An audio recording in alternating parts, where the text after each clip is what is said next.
Hello everyone, welcome back to my channel, The Young and the Restless. I hope everyone is having a wonderful day. Before starting the video, please subscribe and keep watching for more details. Faith's accident shakes up Sharon, and Sally goes ballistic after Adam is forced to confess. At the club bar, Billy downs a shot and asks the bartender for another one. He flashes to Chelsea's confession that she cheated with Adam. Downing the next shot, he slaps money on the bar and walks out. At Adam's place, he looks out onto the terrace as he flashes to lying to Sally that he and Chelsea didn't sleep together. He thinks back to the sex in Baltimore, grimaces, and rereads Chelsea's texts saying she told Bill the truth. He's about to walk out the door when Sally appears on the stairs and asks where he's going. Adam claims he has to go get his laptop at the office. Sally knows he backs everything up to the server. Can't he get it from there? Adam says a spreadsheet from Nick didn't transfer. He wants to handle things now that he's back and not foist it off on his brother again. He opens the door to leave and Billy's standing there. Tracy and Alan arrive, arm in arm, at the jazz club. She's pleased that he likes it and reminds him of Paris. They sit, and Tracy worries about him feeling bored in her hometown. Alan tells her he's actually looking for a place to live there. It's Oak, right? Tracy says only if he's sure it's what he wants. She doesn't want him to feel pressured or put on the spot. Her family never should have grilled him. Alan insists he meant every word he said. He asks if he was being presumptuous. Tracy loves the idea of being in the same city to see where this adventure takes them. She just wants him to be sure that's Genoa City, as she couldn't bear it if he resented her later. Alan chuckles that she still doesn't understand how much he cares about her. He thinks their wires are crossed, and he's going to fix that. Alan tells Tracy he could never resent her. He chose to leave Paris. She's changed his life for the better. Tracy feels they haven't talked about it enough. Alan tells her they can live in Genoa City or New York. He's happy either way, but he wants to know what she's thinking. Tracy says she has a beautiful community in New York, but the city itself can be frenetic and overwhelming.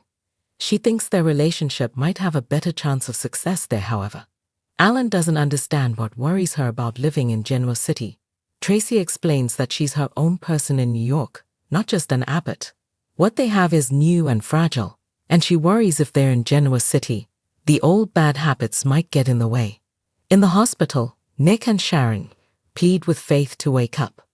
Nearby, Heather and Daniel do the same with Lucy, who comes to. They tell her she was in a car with Faith Newman. Does she remember? Lucy starts to panic.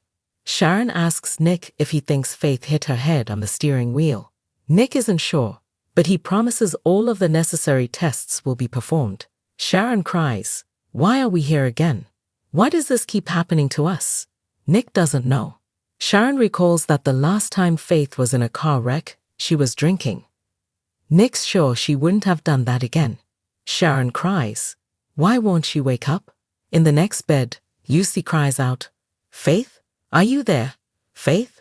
Nick and Sharon are relieved when Faith comes to. "Oh, thank God." Nick pulls back the curtain and Lucy cries, "Faith, oh my God, this is all my fault." Heather tries to calm her. Lucy cries out for Faith to please just tell her she's okay. At Adam's place, Sally asks what Billy is doing there. Billy shoulders past Adam and walks into the living room as the Newman protests that he doesn't have time for this. Billy informs him he'll have to make time. Sally asks if something is wrong with Connor.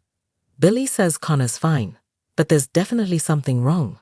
Adam informs Billy this can wait. Billy's waited long enough. Sally asks, "For what?" Billy addresses Adam. "You couldn't do it, could you? You couldn't do it. You couldn't muster the strength to tell the woman you love the truth." Sally asks Adam what he's talking about. Adam tries to get her to go back to bed. She won't. Billy says Chelsea told him the truth. She had the courage to be honest with him. Adam wants him out. He's drunk and needs to go sleep it off. Sally shuts the door. "No, let him stay." In the hospital, Faith tells Lucy she's okay. It was just a horrible accident. Lucy asks if her head hurts. Faith doesn't want to talk right now. They need to rest.